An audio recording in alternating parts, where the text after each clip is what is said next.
ಎಲ್ರಿಗೂ ನಮಸ್ಕಾರ. Travel ideas Kannada YouTube ಚಾನಲ್ಗೆ ಸ್ವಾಗತ ಸುಸ್ವಾಗತ. ಇವತ್ತು ನಾವು ಶಿರ್ಸಿ ಸುತ್ತಮುತ್ತ ಇರುವ ಕೆಲವು ಅದ್ಭುತ ಸ್ಥಳಗಳನ್ನು ನೋಡೋಣ. ಹಾಗಾದರೆ ಬನ್ನಿ ನಮ್ಮ ಪ್ರಯಾಣವನ್ನು ಶುರು ಮಾಡೋಣ. ಮಂಜುಗುಣಿ ಅನ್ನೋದು ಶಿರ್ಸಿಯಿಂದ ಸುಮಾರು 26 ಕಿಲೋಮೀಟರ್ ದೂರದಲ್ಲಿರುವ ಒಂದು ಪವಿತ್ರ ಸ್ಥಳ. ಇಲ್ಲಿ ಇರುವ ವೆಂಕಟರಮಣ ದೇವಸ್ಥಾನ ಬಹಳ ಪ್ರಸಿದ್ಧ. ಇದನ್ನು ಮಿನಿ ತಿರುಪತಿ ಅಂತ ಕೂಡ ಕರೆಯುತ್ತಾರೆ. ಇಲ್ಲಿ ದೇವರು ಬಿಲ್ಲು ಮತ್ತು ಬಾಣ ಹಿಡಿದಿರುವ ರೂಪದಲ್ಲಿ ಕಾಣಿಸುತ್ತಾರೆ. ಇದು ತುಂಬ ಅಪರೂಪ. ಇನ್ನೊಂದು ವಿಶೇಷ ಅಂದರೆ ಚಳಿಗಾಲದಲ್ಲಿ ಈ ಊರು ಸಂಪೂರ್ಣ ಮಂಜಿನಿಂದ ಆವರಿತವಾಗಿರುತ್ತದೆ. ಅದರಿಂದಲೇ ಮಂಜುಗುಣಿ ಅನ್ನೋ ಹೆಸರು ಬಂದಿದೆ. ಶಾಂತ ವಾತಾವರಣ, ಹಸಿರು ಪ್ರಕೃತಿ ಮನಸ್ಸಿಗೆ ತುಂಬ ನೆಮ್ಮದಿ ಕೊಡುತ್ತದೆ.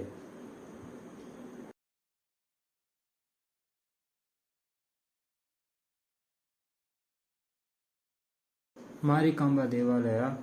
ಶಿರ್ಸಿಯ ಹೃದಯದಲ್ಲಿ ಇರುವ ಮಾರಿಕಾಂಬಾ ದೇವಾಲಯ ಬಹಳ ಪ್ರಸಿದ್ಧ. ಮಾರಿಕಾಂಬಾ ದೇವಿ ಉತ್ತರ ಕರ್ನಾಟಕದ ಪ್ರಮುಖ ದೈವಗಳಲ್ಲಿ ಒಂದು. ಈ ದೇವಸ್ಥಾನ ಸಂಪೂರ್ಣವಾಗಿ ಕಾವಿ ಕಲೆಯಿಂದ ಅಲಂಕರಿಸಲಾಗಿದೆ. ಇದು ನೋಡಲು ತುಂಬ ಆಕರ್ಷಕ. ಇಲ್ಲಿ ಇರುವ ದೇವಿಯ ಮೂರ್ತಿ ಮರದಿಂದ ಮಾಡಲಾಗಿದೆ. ಇದು ಅಪರೂಪದ ವಿಶೇಷತೆ. ಪ್ರತಿ 2 ವರ್ಷಕ್ಕೊಮ್ಮೆ ನಡೆಯುವ ಜಾತ್ರೆ ಇಲ್ಲಿ ಬಹಳ ಪ್ರಸಿದ್ಧ. ವಾದಿರಾಜ ಮಠ. ವಾದಿರಾಜ ಮಠವು ಸೋಂದಾ ಪ್ರದೇಶದಲ್ಲಿ ಇದೆ ಮತ್ತು ಇದನ್ನು ಸೋಂದಾ ವಾದಿರಾಜ ಮಠ ಅಂತ ಕರೆಯುತ್ತಾರೆ. ಶ್ರೀ ವಾದಿರಾಜ ತೀರ್ಥರು ಇಲ್ಲಿ ತಮ್ಮ ಜೀವನದ ಬಹುಭಾಗವನ್ನು ಕಳೆದಿದ್ದಾರೆ ಎಂಬ ನಂಬಿಕೆ ಇದೆ. ಇಲ್ಲಿ ಜಮತಾರ್ ತೀರ್ಥ ಮತ್ತು ದೇವಸ್ಥಾನ ಕೂಡ ಬಹಳ ಪ್ರಸಿದ್ಧ. ಮಠದ ಸುತ್ತಲೂ ಹಸಿರು ಪ್ರಕೃತಿ ಮತ್ತು ಶಾಂತ ವಾತಾವರಣ ಇರುವುದರಿಂದ ಇದು ಮನಸ್ಸಿಗೆ ಅಪಾರ ನೆಮ್ಮದಿ ನೀಡುತ್ತದೆ. ಇನ್ನೊಂದು ವಿಶೇಷ ಅಂದರೆ ಇಲ್ಲಿರುವ ದೊಡ್ಡ ಕೆರೆ ಮತ್ತು ಪುರಾತನ ಕಟ್ಟಡಗಳು ನೋಡಲು ತುಂಬ ಸುಂದರವಾಗಿದೆ. ಮಳೆಗಾಲದಲ್ಲಿ ಈ ಪ್ರದೇಶ ಸಂಪೂರ್ಣ ಹಸಿರಿನಿಂದ ಕಂಗೊಳಿಸುತ್ತದೆ. ಧ್ಯಾನ ಮಾಡಲು, ಆಧ್ಯಾತ್ಮಿಕ ಶಾಂತಿ ಪಡೆಯಲು ಮತ್ತು ಪ್ರಕೃತಿಯ ಮಧ್ಯೆ ಸಮಯ ಕಳೆಯಲು ಇದು ಅತ್ಯುತ್ತಮ ಸ್ಥಳವಾಗಿದೆ. ಸಹಸ್ರಲಿಂಗ ಅನ್ನುವುದು ಶಿರ್ಸಿ ಹತ್ತಿರ ಇರುವ ಒಂದು ಅದ್ಭುತ ಸ್ಥಳ. ಶಾಲ್ಮಲಾ ನದಿಯ ತಟದಲ್ಲಿ ಸಾವಿರಾರು ಶಿವಲಿಂಗಗಳನ್ನು ಕಲ್ಲಿನ ಮೇಲೆ ಕೆತ್ತಲಾಗಿದೆ. ಆದ್ದರಿಂದಲೇ ಸಹಸ್ರಲಿಂಗ ಅನ್ನೋ ಹೆಸರು ಬಂದಿದೆ. ನದಿಯೊಳಗೆ ಶಿವಲಿಂಗಗಳ ಜೊತೆ ನಂದಿ ವಿಗ್ರಹಗಳನ್ನು ನೋಡಬಹುದು. ಇಲ್ಲಿ ಇನ್ನೊಂದು ಆಕರ್ಷಕ ಅಂದರೆ ಒಂದು ಹ್ಯಾಂಗಿಂಗ್ ಬ್ರಿಡ್ಜ್ ಕೂಡ ಇದೆ.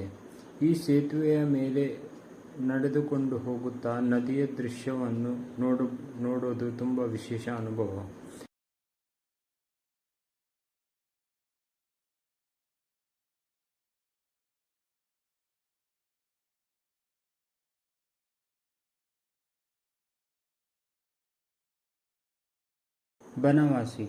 ಬನವಾಸಿ ಕರ್ನಾಟಕದ ಅತ್ಯಂತ ಹಳೆಯ ಪಟ್ಟಣಗಳಲ್ಲಿ ಒಂದು. ಕನ್ನಡ ನಾಡಿನ ಮೊದಲ ರಾಜಧಾನಿ ಎಂದು ಬನವಾಸಿಯನ್ನು ಕರೆಯುತ್ತಾರೆ. ಇದು ಕದಂಬರ ರಾಜಧಾನಿಯಾಗಿತ್ತು. ಇಲ್ಲಿ ಇರುವ ಮಧುಕೇಶ್ವರ ದೇವಸ್ಥಾನ ಬಹಳ ಪ್ರಸಿದ್ಧ. ಈ ದೇವಸ್ಥಾನದ ಇತಿಹಾಸ ಸಾವಿರಾರು ವರ್ಷಗಳಷ್ಟು ಹಳೆಯದು ಎಂದು ಹೇಳಲಾಗುತ್ತದೆ.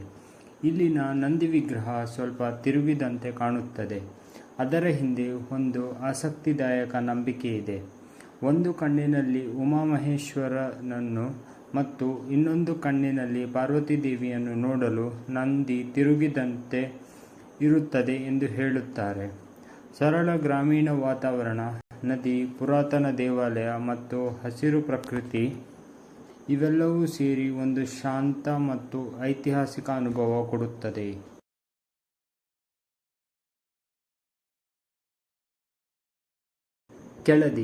ಕೆಳದಿ ಒಂದು ಇತಿಹಾಸ ಪ್ರಸಿದ್ಧ ಸ್ಥಳ. ಇದು ಕೆಳದಿ ನಾಯಕರು ಆಳಿದ ರಾಜಧಾನಿಯಾಗಿತ್ತು. ಇಲ್ಲಿ ಇರುವ ರಾಮೇಶ್ವರ ದೇವಸ್ಥಾನ ಹಳೆಯ ಕಾಲದ ವಾಸ್ತುಶಿಲ್ಪದ ಅದ್ಭುತ ಉದಾಹರಣೆ.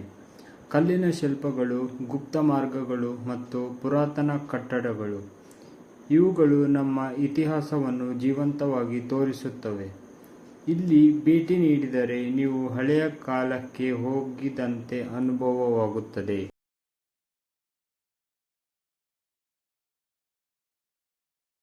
ಇವು ಶಿರ್ಸಿ ಸುತ್ತಮುತ್ತ ಇರುವ ಕೆಲವು ಅದ್ಭುತ ಸ್ಥಳಗಳು. ಈ ವಿಡಿಯೋ ನಿಮಗೆ ಇಷ್ಟವಾಗಿದ್ದರೆ ಲೈಕ್, ಶೇರ್, ಸಬ್ಸ್ಕ್ರೈಬ್ ಮಾಡೋದು ಮಾತ್ರ ಮರೆಯಬೇಡಿ. ಧನ್ಯವಾದಗಳು.